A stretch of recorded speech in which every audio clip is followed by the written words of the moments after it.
people? Here we are. We are live again, and it is it's meant to be the preview for the Aston Villa game, but to be quite frankly honest, it's so meaningless to me that there's absolutely nothing to talk about that's at all significant for Man United going into this game, aside from, of course, Aston Villa needing to win this game, currently sat in sixth, tied on points with Chelsea, Newcastle in fifth and fourth, respectively, 2 points off Man City.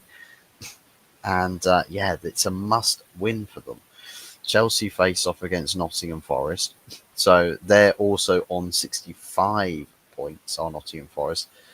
And Newcastle play Everton, so I'd imagine it's between Chelsea, Aston Villa, and Nottingham Forest as to who gets that last Champions League spot or two, and who qualifies for Europa and then Conference League. Brighton a little too far off to get anything at all. They're about 7 points off of European competitions, so they are firmly out of the running for Europe. But yeah, four teams that are absolutely must win for their games in that fourth to seventh spot. Not to mention that because none of these teams, barring Nottingham Forest and Chelsea, playing each other, if one of those two teams out of Forest and Chelsea win and City somehow lose to Fulham, then that's them out of Champions League. So City do need to win their game to really make sure that they don't drop out of the Champions League. It would be something incredible if it were to happen that way. If it were to be that City get Europa League and Forest, Villa, Chelsea, well, probably Forest, Newcastle, get the Champions League spots, maybe Aston Villa as well, Chelsea, and or Chelsea down in seventh, and then City in sixth. That'll be a small sort of like a point and laugh at them type situation, you know. We're just like the bloodied and beaten up, pretty much, you know, dead man walking corpse outside of a party, laughing at someone else's humiliation after they've just kicked the living shit out of us. That's us right now. So we'll laugh at whatever we can get. So we'll take it. We'll take it. But as for United, nothing really to talk about with this game. Nothing at all. But there is other things that we can talk about, such as the mission statement for the fan base. And I've seen it trending again. The 1958 are planning an impromptu protest for this last game of the season. They've given the instructions. I think it's like is it a 3 p.m. kickoff? It's a 4 p.m. kickoff. So I think it's a 3 p.m. Meetup at I think it's the Toll Bridge pub, as they've done previously, and I think march down to Old Trafford at like 3:15, down to Old Trafford. And yeah, I mean, it would be nice if the protests sort of got to Old Trafford and then they stopped outside the stadium and then didn't go in. That'll be even better. But well, unfortunately, there's a lot of people there that have got tickets for this game. So yeah, it's going to be a very filled to the brim attendance, I reckon, and no atmosphere. And it's just going to be a nice little day out for the Villa fans. It's literally how it is. They're coming to the little bros that mock the old Manchester United, and they're just going to stomp us out whilst they go chasing Champions League. Really, really peak. Big up Fuzzy and the chat. I would just play the kids against Aston Villa. Nothing left to play for. Play the players, that it's like you're showcasing them. Like you're showing people, yeah, these are some of the, prospects for Manchester United, just for the sake of it. You know, all the players that have royally screwed up our season. There's no reason to go strong. There's literally none whatsoever. Because if you go strong, it's like you're trying to send a message to get fans convinced. You're like, yeah, come on, back this team. We're going to win. But what's winning going to do? Really, what is winning going to do? I mean, Tottenham play Brighton. Maybe they don't win their game and we can actually finish 16th. Woo! Yay! I mean, if we can win, and I mean, West Ham have got Ipswich away, they'll probably win that. Wolves, Brentford at home, they'll probably win that. But in Man United's case, maybe we can positionally, if all goes our way, um, get up as high as 14th for the last game of the season. Maybe, you know, finish on the 42 points. Is it 42 points? Yeah, 42 points. So, I mean, even if Wolves and Brentford draw their game, even if they draw their game on Sunday, and if West Ham draw, like, all we need is for those two clubs to draw their games and we somehow win to go slightly higher up the table. But hey, guess what? We don't win any more trophies than we would do if we were finishing 16th. We only boost our earnings. So I suppose that's probably what we're playing for. A couple of positions to increase your earnings and improve the outlook for your summer business. You know, an extra 3 million per position, get somewhere around, what is it, 6 million? About £6 million for qualifying 2 positions above. Yeah, at the end of the season result, it's not really much to sing and dance about, is it? But one thing that would help us with the transfer side of things considerably, and I've got one or two doubts or risky feelings about this, is the selling of Bruno. There's a lot of people that will say, let's cash in on him, 100 million. You're not going to get that offer ever again. You're not. Al Hilal have offered a package deal and have given him a deadline of 72 hours essentially to respond. Um, Bruno, the only people really that would stop this from happening are either the manager and also Bruno. For me, I'm saying to Bruno, for the sake of the bigger picture, it's better for you to go than for you to stay, right? And for a lot of people that say, without Bruno, we'd be relegated. Listen, it's like what I said. I'm pretty sure I said this earlier today about Ronaldo being in the team as a focal point. Everything plays through Ronaldo. That's the source of your goals. Whereas without Ronaldo, you spread it across the rest of the team, so more players step up because you're relying on them more. It's the same thing could be said about Bruno's with his goals and assists.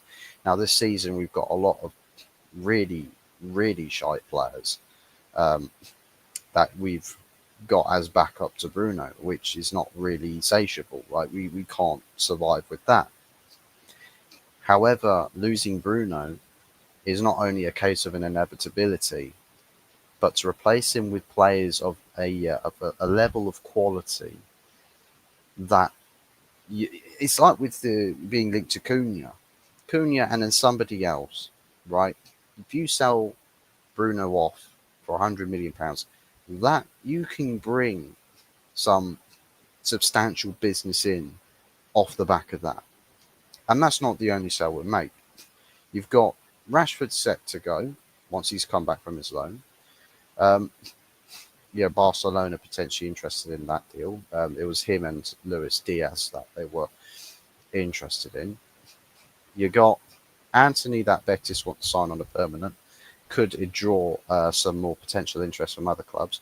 And hey, if he upsets at Betis, if he upsets Chelsea in that conference final, maybe more clubs will be queuing up for him. Maybe more clubs will be like, actually, this Anthony player, see, he's all right. He's all right. We'll place an offer in for him. So there's that. possibility that Anthony could be sold.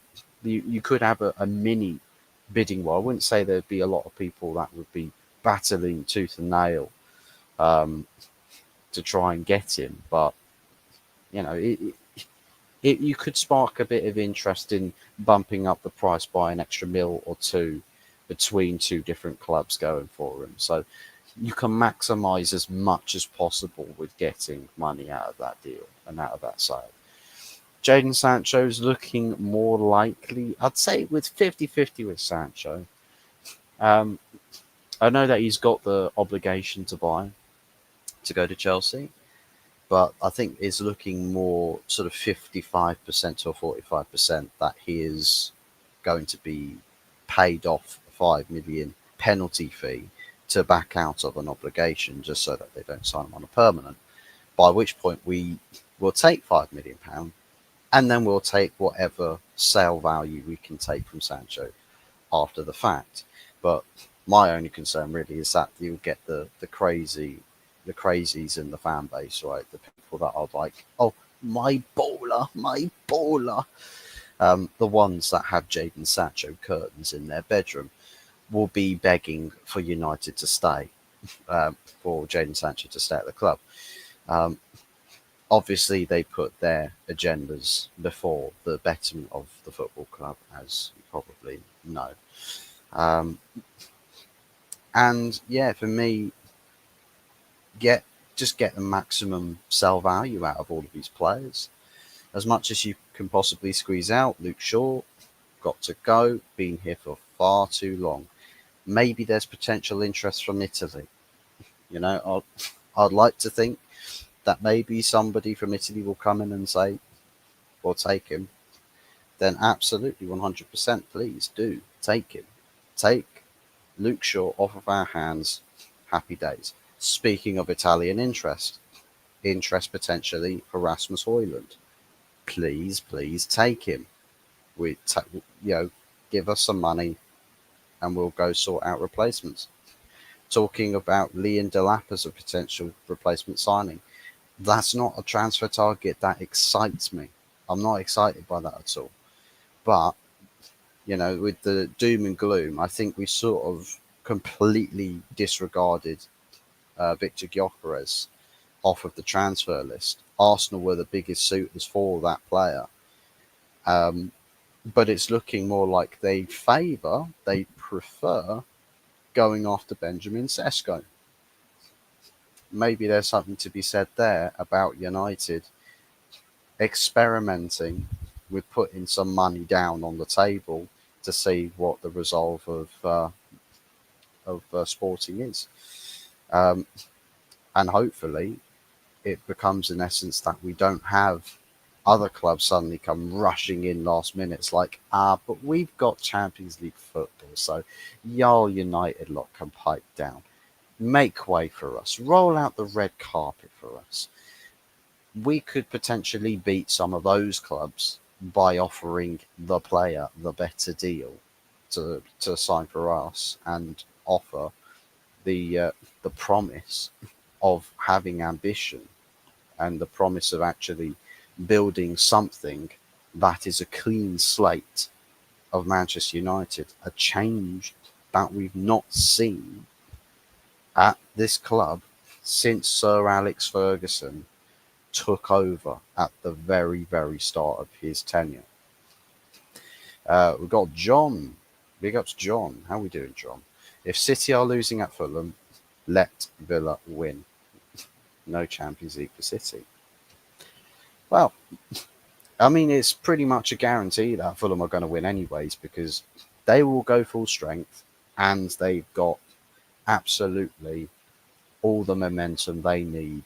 Like it, their opponents, they're the home side, but they've just lost the final and they're in absolute turmoil. You're going there and it maybe there's a world where they actually get far too complacent and they fuck it up. It's possible. They could actually banana skin themselves, slip on their asses, and ultimately bust the Champions League race for themselves. It's possible. But I mean, just the way that the season's gone, I just really don't think there's much hope in holding out for that. Ooh, that nearly went down the wrong way. Words and pictures. How are we doing? Evening, Fuzzy. Evenings to you. Hope all is well with you. Big ups to you. Thanks for tuning in. Um, but yeah, as I was saying about the Bruno sale for 100 million, where so the fan base would be sort of split and divided between taking the money and running, and then the ones that are more, emotionally attached to the guy, saying, "Oh, but we would be relegated without him." Um, well, to be honest, maybe not. It's difficult to say really, because hindsight, this is probably the only time that hindsight doesn't actually tell you what the alternative outcomes would have been for certain. Judging by how terrible we have been, um, there would have been other players that would have played, and better yet, without Bruno, if he wasn't here, let's be honest, there probably would have been a different player in his place. Um, and was to say that this other player that would have been playing in the team instead of him was finding better impact. Who knows? Who really knows? But yeah, for me, my biggest concern about all of these player sales and everything, right, is we've got a board that nobody at all trusts right now. Nobody trusts this board whatsoever. Apparently, word has it that before sales, there's about £80 million on the budget. About £80 million. That's a rumoured figure. I'm likely to believe that though. For me, selling Bruno instantly 180 million, right? 180 million or thereabouts. And for me, it should instantly, by way of logic, right? 180 million instantly, bang, bang, bang, 2 or 3 deals done in through the door. Like, you can afford Cunha and Victor Gyökeres, for example. You can afford both of those deals. You can factor the fees in. Like, it works. It's there. This board would struggle to get the Cunha deal across the line, and then they'll say, "Oh my God, we're broke again." How can you be broke? Right? You'd say, "Oh, we can't do Victor Gyökeres until we sell another player." No, you can. This is the thing that I'm really concerned about with this summer, is we need to go full speed, pedal to the metal. Yeah, all gas, no brakes. Jacob Fatu. Literally, don't don't leave a single morsel of room of cash left. There's nothing less than that. You have to go all in, and this is the issue. We don't trust the board to do that. They might take the money and then sit on it. Don't spend it. Keep it there. Oh, the club needs that money. We need to bank it in. No, you don't. Clubs don't run like that. They don't take money from player sales and then just say, "Hey guys, we're going to put this money in the bank accounts and then we're just going to sit there." No, it goes somewhere. That money always goes somewhere. So that's my biggest concern about selling Bruno at the moment, is that the board would be too irresponsible to actually make the right decisions with the money that comes in for him. So then you end up selling Garnacho, for example, for about 60 million. Well, I mean, I think we'll do well to get that figure. But let's say we sell him for 60 million, then maybe they will go sign another player for a really cheap price, but then say, we sell Garnacho for 60 mil, sign a replacement for about 35 to 40 mil. Technically, 20 to 25 million still gap wise between your player sale and your player purchase. Yeah, that's 20 to 25 mil of spending cash. They'll immediately tell you that money's gone. Well, no, it hasn't gone anywhere. It's still there. You can still spend it. But they're like, no, I swear, I'll screenshot the accounts for you. Well, go on then, screenshot them. Quick, edit the numbers. Use the inspect element quickly. Like, we don't trust you. We really do not trust you. We can't trust you to be responsible with this money, right? And there's no time for this, screwing around. We need you to put full money in, everything, all in. Yeah, no, like, you put your house on it. Yeah, that's what this summer has to be. But we don't have the board with the mindset to do it. We don't. So we can map out our summer transfer windows. We can. We can map ours out. But the board, they've got different plans. 100%. Thank you for asking. I'm doing well. Good to hear, words. Good to hear. Glad that you're doing it all good. Hope you're doing okay. How long since Manchester United finished this low in the league? Um, let's have a look, actually. All time historical league placement in transfer market. Will it show us?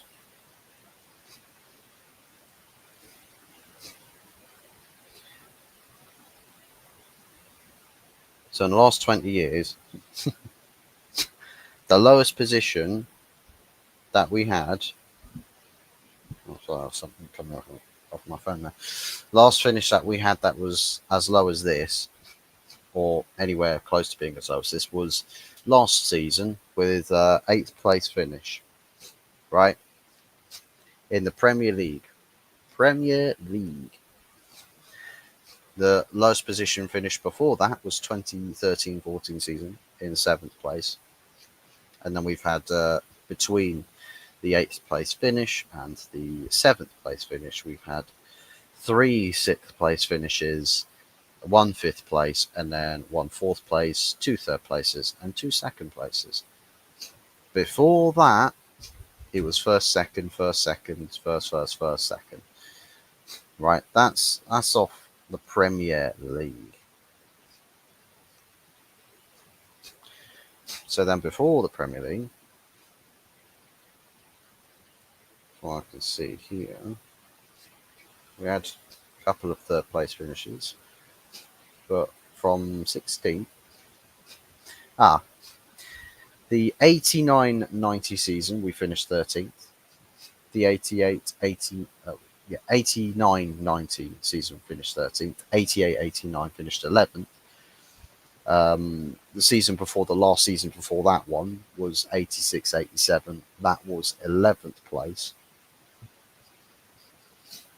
But the last time we finished that low, or any lower, was in 21st place. And that was when we got relegated in 91, no, not 91, 73 and 74. The season before that, we finished 18th place, 72-73 season. So we've not really finished this low since the 70s. The early 70s. Tommy Docherty was our manager at the time. And funnily enough, the 2nd division in the 74-75 season with Tommy Docherty finished 1st place, went straight back up. The very first season back in 1st tier, finished 3rd place. Manchester United. Get promoted from the Championship and then finish 3rd place in the very first promotion season back up. But yeah, it's been years. It's been decades. Almost half a century, guys. Actually, no. Is it 74? Yeah, 75, 85, 95, 05, 15, 25. That's 50 years. That's over 50 years since we've had a league finish this bad. 50 years. Not since the old First Division, we might not even hit 40 points. Yeah. Well, actually, the points that we had. Well, how many points? Actually, points. Okay, yeah, here we go.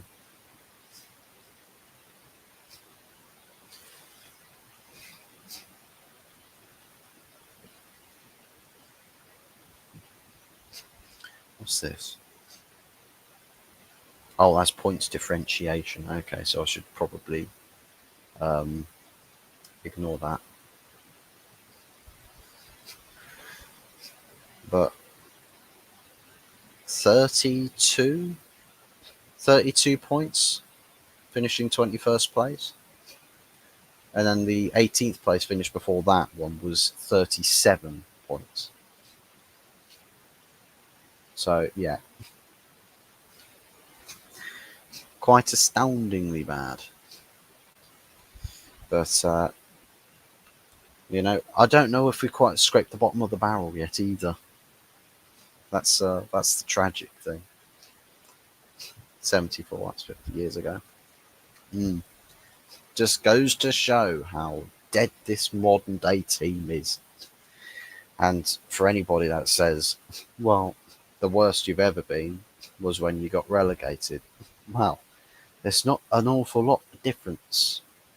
Literally, it's about 2 wins difference from the points tally we had. Right, about 2 wins and a draw's points difference between the tally we've got this season at the moment and then the tally that we had in the season we got relegated. 2 wins and a draw. Imagine how many results we've had in this season where we've only just scraped by a win or something, or rescued a draw. Would have been in all dire straits. Really, really big dire straits.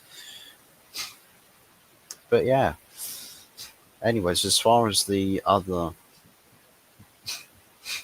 So yeah, with the transfer business in Bruno's case, that according to Chris Wheeler, that Man United sources reiterate that they do not want to sell their captain and best player, but the club are under even greater financial pressure after the loss to Spurs will cost them around £100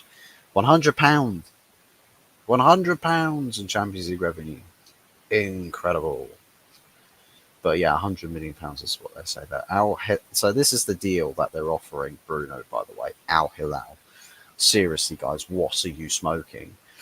Offer £100 million for Bruno if he accepts their basic offer. Very basic this.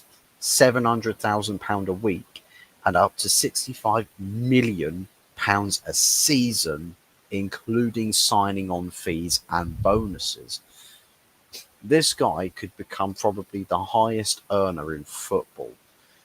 And he's weighing up, at his age of 31, about 31 years of age, he's weighing up his options. And the quotes, and the funny thing is that here's how I know for a fact that Bruno is definitely thinking about that bag, and he's quite convinced of it. This guy ludicrously sits there and says, well, I feel like I want to stay here, a place where I can win trophies. And I'm like, we are not as close to winning a trophy here as you would be if you went to Al Hilal. You're more likely to win a trophy out there. So if you're talking about ambition and silverware, there's your option. Al Hilal are challenging for the top spot in the Saudi Arabian League, right? Start thinking about sporting acumen and trophies out there. Don't worry about the trophies over here because you're not going to win anything here. I mean, you contributed. You're a part of the team that has finished 16th place in the Premier League at the moment. Failed to, you completely embarrassed yourself in the Europa League final against Tottenham. Not won an FA Cup this season. Not won the Carabao Cup this season. But apparently United's the place you want to stay because of trophies. Well, I can tell you that you're saying that as a way to see how the fans react to you, because you probably know that a lot of fans are really pissed off with your performance in the final because you were an absolute dusted bum in that game. Bruno, the dusted bum, in a Europa League final. Wasn't the first Europa League final you fucked up as well either. You know, the Villarreal final, yeah, remember that? Where it went down to penalty shootouts and it took David De Gea's penalty miss to knock us out. You fucked that one up too. And that was with Unai Emery. Unai Emery. And then you had Alberto Moreno, the jammy git, sitting in the dressing room saying, "Love to Liverpool, United, fuck off, fuck off." That's basically the story of our life. You know, we shoot ourselves in the foot, we sell ourselves short, but it's okay because we're good with our words. We're really good with our words. It's like with Luke Shaw saying, everyone's got to take a long, hard look in the mirror at this club. Me included. Me included, absolutely. If I can admit that I've been terrible this season, then everybody else can. Luke, you shouldn't even be here, mate. You shouldn't be here. We should not be hearing you talk at a Europa League final press conference. You should have been talking at the Aldershot Town FA Trophy final press conference. Get out of Premier League football. Piss off. You're finished. You're done. My guy, you're on borrowed time as a professional footballer. You spent 95% of the season pretty much injured. 95% of the games you just weren't there for. And you're out here saying, oh, well, none of us have been good enough, mate. Besides saying that everyone's mum's on benefits as a TikTok superstar, maybe football isn't for you. Maybe you'd ought to retire tomorrow and go back to being a TikTok superstar and calling out people's mothers. Maybe that's more of a suitable career choice for you at this point because you can't ball. You know, you looked like you stuck out like a sore thumb in that defence in that final. You stuck out like a sore thumb, like you've never played a game for us before. Like really trash, absolutely trash. But hey, your near £200,000 a week wage is surely is feeding the starving children all around the world. It's definitely solving the homelessness issue. Yeah, you're really saving people. You're doing a great job with that near 200k a week, Luke Shaw. But here you are trying to speak words of gospel to people. Mate, you've probably forgotten how to tie your football boots up more times than you've played games this season. It's incredible. Absolutely incredible. And seriously, Amorim, that was unforgivable for you to even feasibly make that a reality. Like, that's a sackable offence, Ruben. Sackable offence. Not just with that, but also losing to Tottenham. And not just losing to Tottenham. Hey, they had no Maddison, no Kulusevski. Son was on the bench. Who else were they missing? They were missing somebody else as well. I can't remember who it was. But they had to rotate that team for a final. And they still embarrassed you. Still embarrassed you. That was the weakest Spurs 11 that you have faced this season outside of the other league game and the Carabao Cup game. That's the weakest Spurs 11, and that was your worst performance against Spurs this season. Your worst managerial setup against that team this season.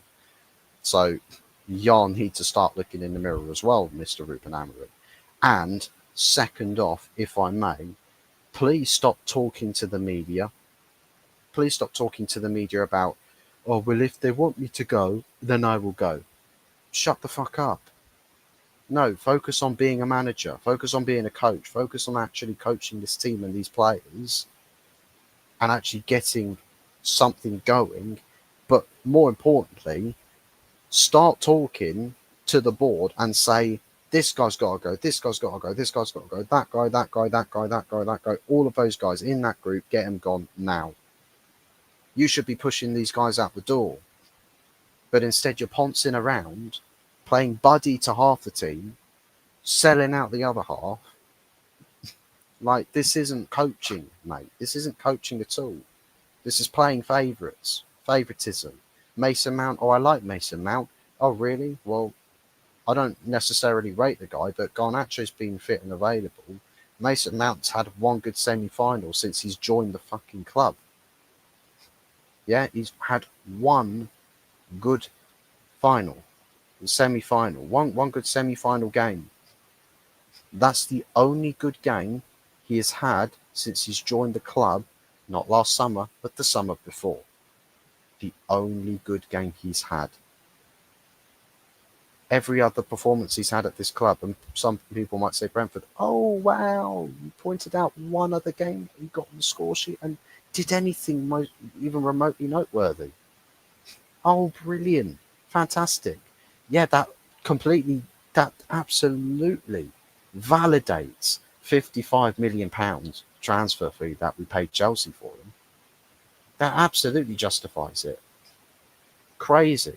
It's absolutely incredible that this is the state of our football club, but we've got people trying to, do pick-me-ups with some of these players that have absolutely, comparatively to players pound for pound in other clubs in the similar positions, shit all over these players, but also you could sign them tomorrow for about £10 million.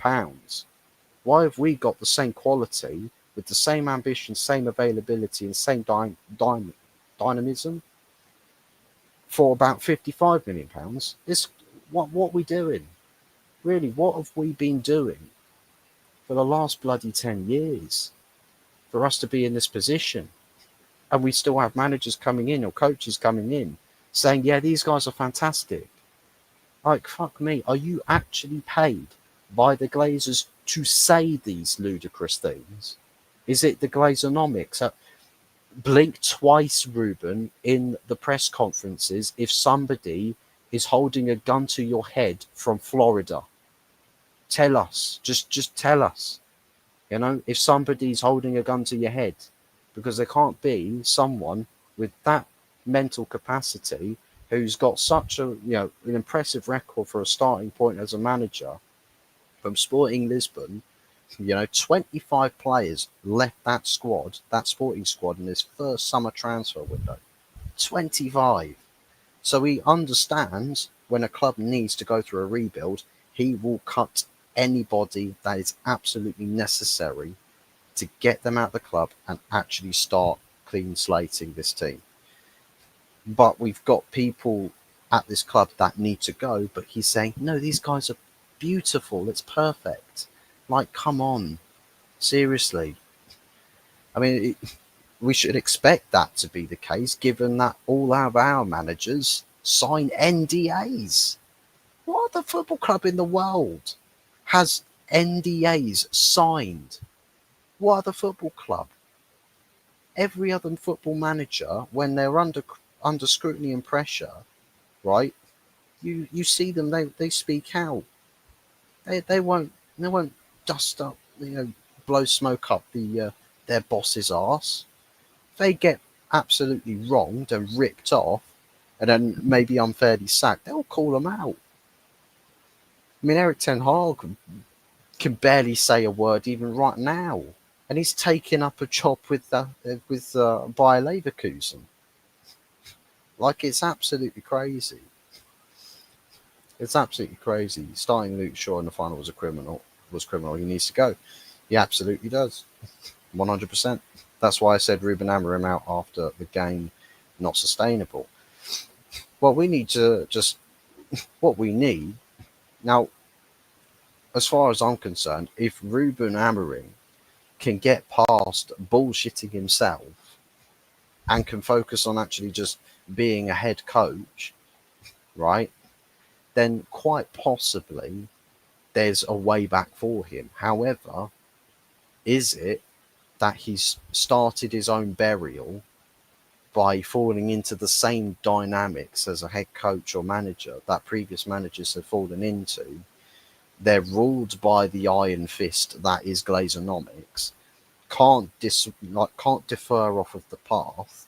They have to keep going down all the way down to the very bottom before they eventually get killed off. You know, it's a slippery slope. It's a slippery slope for Amarim. Facts Fuzzy land it, mate. Well, it's just off of observation. What I see is what I think, and what I think is what I say. The PR, what comes out of from the football club is a disgrace, absolutely shameless. Bit like Mason Mount, then also getting, by the way, the number 7 shirt, probably the biggest PR disaster um, of all time, like biggest PR disaster of all time, because the season that we signed him, it was him, Anana, and Rasmus Højlund, and they were just like, well, this season's absolutely embarrassing. I know. Here's a great thing. Let's give him the number 7 shirt because that will be a proper. That's a proper marketing technique. Yeah, that we will seal the deal. Mason Mount, the marquee man. Can you imagine? We're sat here right now, and Mason Mount in that summer transfer window was coined as the marquee signing. Incredible. Absolutely incredible. But there's probably about 80% of all midfielders in the Premier League we could sign tomorrow who would have greater impact in this team than he would. That's going crazy. That's really going crazy. It sounds like I've lost my mind. But hey, put it into practice. You probably would be surprised. It's absolutely bonkers. It really is bonkers. But this is what Manchester United Football Club has been reduced to. We've run out of things to say about it. Different different ways of describing the new lows that we find ourselves swimming in, new depths of the pool of disgrace. Um, I was fuming. You have to wear the number 7 shirt. You do, you do. And the thing is, right, is usually we'll be sat at the end of the season talking about which player should get the number 7 shirt after having a respectable season, right? If you have a respectable season, you can sit at the end of the season and go, "Oh, which player was like the superstar for us here?" And can we see ourselves giving him a number 7? And then you also have the conversations when you get to the summer transfer window. You're excited as to who's the big superstar name that's going to come in, right? That will take up that mantle as the superstar of the team. Take the number 7 shirt. You can market it as much as you want until the cows come home. And it actually makes sense. It sells well. The player performs, lives up to expectations. When's the last time we've actually had the the privilege or the luxury of having a player come in, huge name, take up the number 7, sell all the merchandise, sell the shirts, actually then perform at the really high standards they set? Because Ronaldo's a bit of a push the second time we signed him, right? A little bit of a push. It feels like he sold like he did everything marketing side, completely sold everything out, completely sold out everything, right? Really good job on that front. The performance aspect, you had somebody in their mid 30s. It's always going to be a bit of a struggle, right? To get them performing up to scratch, it's going to be a struggle. So before that, we haven't really had anybody. We haven't really had anybody.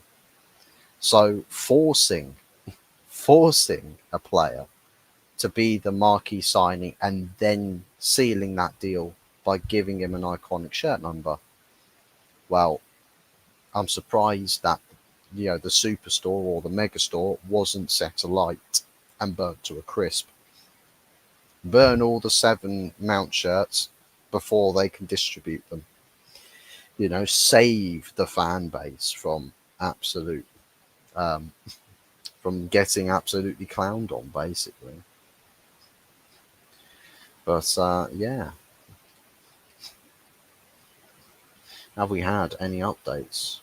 Oh, also, by the way, just a quick one. Gary Neville, Gary, Gary. Gary Neville, swivel on it, mate. Enjoy, enjoy that ban from Nottingham Forest. Enjoy it. I'll drink to that. I'll drink to your tears, Gary. Simple.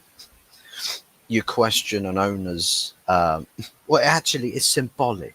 You know, it's poetry in motion. Criticize an owner. Sure, maybe the how was a little bit wrong, but showing passion, a fire, a desire to say you want to see your team do well. You criticize that.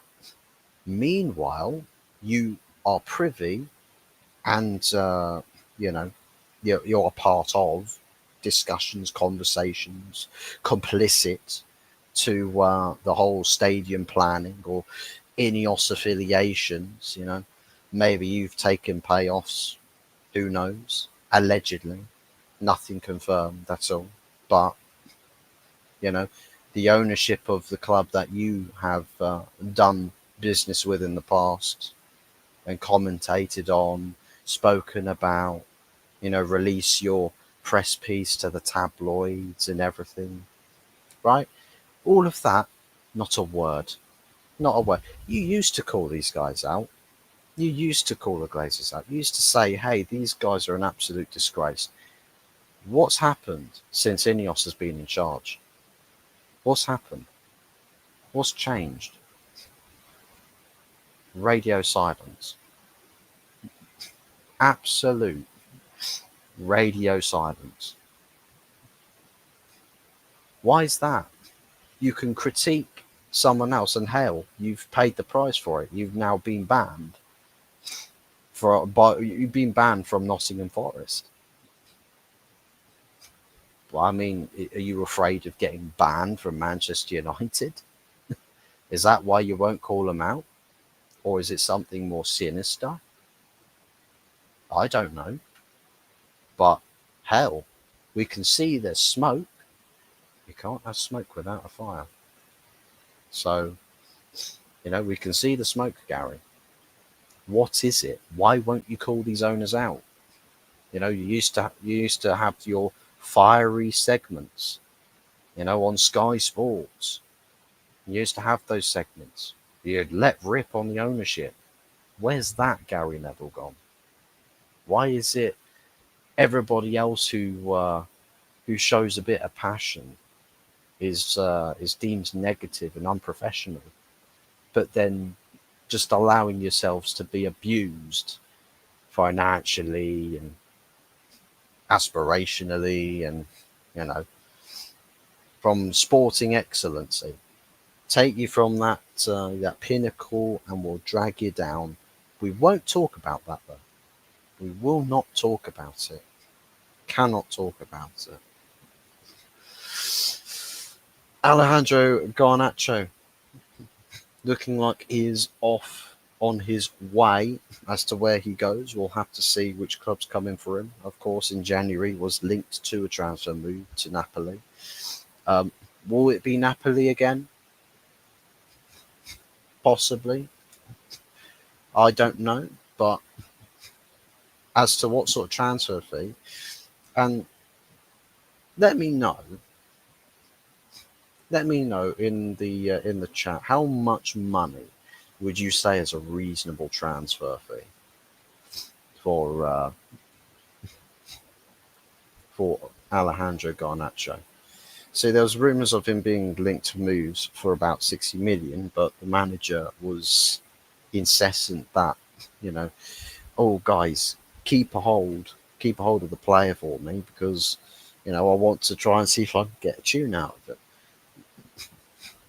I mean, now it's pretty much signed and sealed the deal that he doesn't have a place in the team, and yeah, effectively, he's basically told in no uncertain terms that my time here is done. I don't want to play under this manager, and you know, I'm going to try and enjoy a summer, and then we'll see what my options are. Well, I mean, the club don't really want to keep you. So I think your mind's already been somewhat made up for you, aside from basically just having to confirm your feelings about the matter. It's now just a case, really, of putting words into action for you. Um, just a quick one as well, that you just confirmed. Congratulations to Napoli on winning Serie A. They've just confirmed that tonight. And Scott McTominay as one of your goal scorers. Um, I think that is, what was it, 16? Was it about 16 or 17 goals and assists in Serie A from Scott McTominay? Not bad, that. Anthony's also scored for Betis, so that's add an extra 5 million on the price tag. So yeah, there's things happening in the world of football. Absolutely. But yeah, if we're going to give a score prediction for this game, I'm going to say I'm going to go 3-3. Do you know what? I'm going to say a 3-1 Aston Villa. I think it'll be a 3-1 Aston Villa. I don't think there's really any world where Man United go into this game and win it or do it with any convincing fashion or any swagger.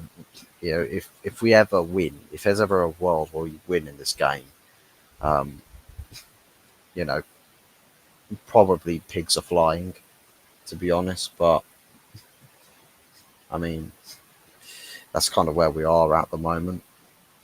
To dare is to do, to dream is, just dreaming to being a successful club. We don't dream here. We don't dream. It's all misery.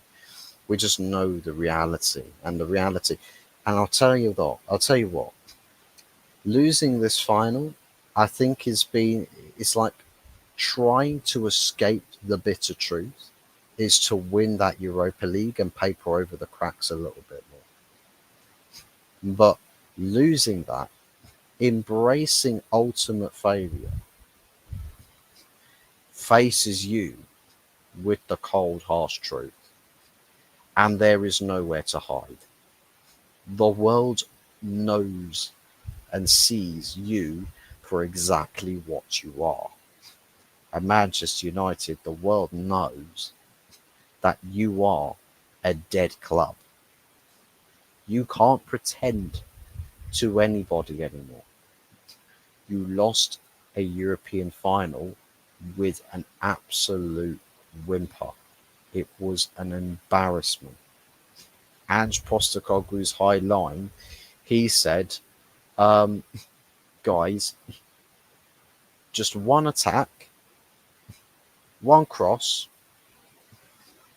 and then 11 men behind the ball, and that's curtains for the game. Don't need to do anything else. And Amorim got sucked right into it. Sucked right into it. Absolutely made a fool out. So there's nowhere to hide this summer. I know that the board said, oh, well, everyone's up for sale. They said this last summer and they only really sold a couple of players. And they didn't make big money off of it either. So they failed to sell. And then, of course, then the sales that were meant to happen in the summer ended up being loans. Well, now this summer they're going to have to make it sales. And I swear to God, Rashford comes back. And if they try and start to say, oh, well, you can patch things up with Ruben, I swear to God, I'm going to fucking lose it. I'm going to lose it if Rashford comes back and people start trying to tell us a story of a fairy tale. I am not interested. Yeah. I want this to be like Bambi's mother. The chances of, sorry for murdering your childhoods, but hey, I want this Rashford, resurgence at Manchester United to be like Bambi's mother. I want it to be dead. Yeah, no chance that Rashford comes back into this team and everyone's like, "Oh my God, he's back! Our star boy, Mank born and bred." I swear, I'm gonna flip a goddamn lid if I start seeing that happen. I really am. I'm already on the cusp of losing my mind with my club being sat 16th and trophyless. Um, and that would really tip me over the edge. So, hey presto, that's a small insight, a small glimpse into the mind of a Man United fan at the moment. So, um, if you guys agree with that, um, hi Fuzzy, how's Man United looking for next season? Thoughts? Um, Absolutely shit at the moment, but maybe if we actually put truth into the words of Ralph Rangnick and act on that truth. We sign 10 players and sell 10 players and actually build a completely new squad. So much so that the starting 11 next season only has maybe one or two players from the previous season. And those two players, preferably either Regate, Delict, Yoro, Mazraoui somewhere in there, maybe Xerxes off the bench once or twice, maybe Aiden Heaven. Well, I mean, Aiden Heaven will have to be a bench option, but those are the only names like Agate as either a starter or a bench option. Those are the only names that I want to see in the starting 11 next season. Everybody else, goodbye. Goodbye. Amad Diallo, maybe. I think Amad Diallo, something could be said about that. I think he's got potential to be or to have a future in the team. It's just Amarin's got to figure out what he's going to do to use him. But yeah, right now outlook is absolutely dismal. But judging that we can actually do the right thing in the summer, who knows? Really, well and truly, who knows? But it's going to have to be a complete facelift operation. But anyways, leave your thoughts down in the comment section as to the topics we've discussed today. We've covered about the alleged um, sneaky payments, under the table payments of Gary Neville. Watch his legal team will come after me now. Hey, you can't come after me. I said allegedly. I never said you did or you didn't. It's a speculative point. Um, we talked about Bambi. We've compared transfer stories to Bambi's mother, who isn't with us anymore. God rest her soul. Um, but Bruno as well to Saudi. Would you take the deal? £100 million? Yes or no?